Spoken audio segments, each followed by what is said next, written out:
Tens of thousands of people angry at rising costs of living and what they say is irresponsible government spending. It's all happening right now, so let's go straight to Algeria's Gabriel Elizondo, who's in Sao Paulo for us. Gabe, bring us up to speed with what's been happening tonight. Well, very good evening to you. It's just about 11 p.m. here in Sao Paulo, Brazil, and it looks like we are in the final stages of what was another huge night of rallies here in this city. And it was really a story of two rallies, two protests. One was a smaller group of violent protesters that tried to breach into the mayor's city hall offices in central Sao Paulo. The protesters entered into clashes with security at City Hall. There was a brief confusion and rocks being thrown back and forth. Brief pepper spray being sprayed at the protesters to repel them away. We then saw protesters burning even a TV news van, as well as looting some areas of downtown Sao Paulo, some stores. That was one scene that we were seeing that was very dramatic and left a deep scar in this city. But just a few blocks away on the main avenue, Avenida Paulista, the biggest avenue in Sao Paulo, we saw tens of thousands of peaceful protesters take to the streets in an absolutely unreal scene late this evening of people, mostly young people, peacefully taking to the streets of Avenida Paulista to protest in this ongoing wave of protests that have swept over Brazil for the past 2 weeks now, but have been building up over the past couple days. And I will just say right now that there are some shock troops, some riot police that are still in downtown Sao Paulo trying to disperse any last remnants of bands of violent protesters. But it looks like this protest movement here in Sao Paulo, at least for tonight, has thinned out,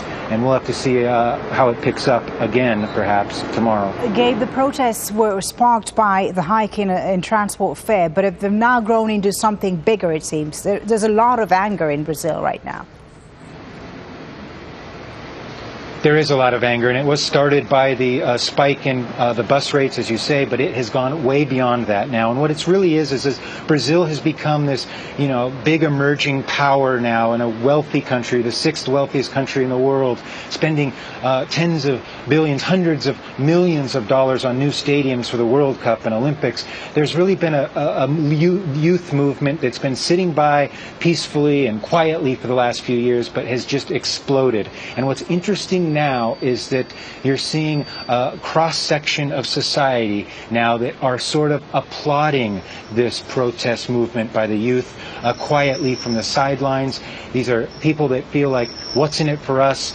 People that have been, Brazil's spending all these millions of dollars on stadiums and stuff. They're saying, why am I having to wait 2 months to get a doctor's appointment? Why are the youth saying that they're going into packed universities and such? So this is really where you're seeing this anger. And the government seems to have been caught off guard, Gabe. How's it been responding?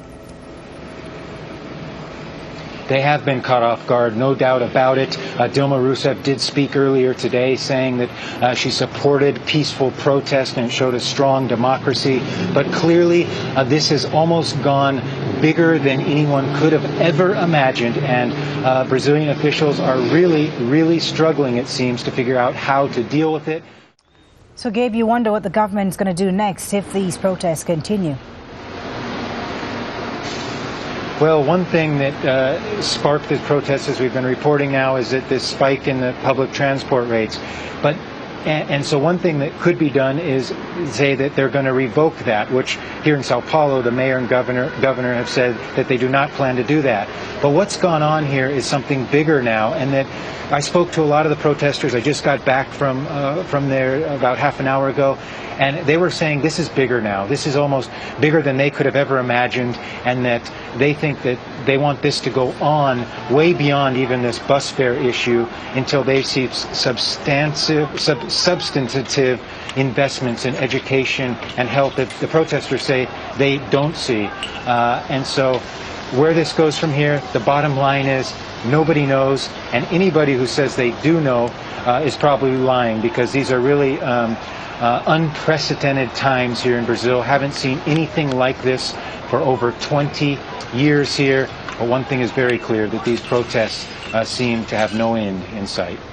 Gabriel, thank you very much indeed. That's Algeria's Gabriel Elizondo reporting there live from Sao Paulo.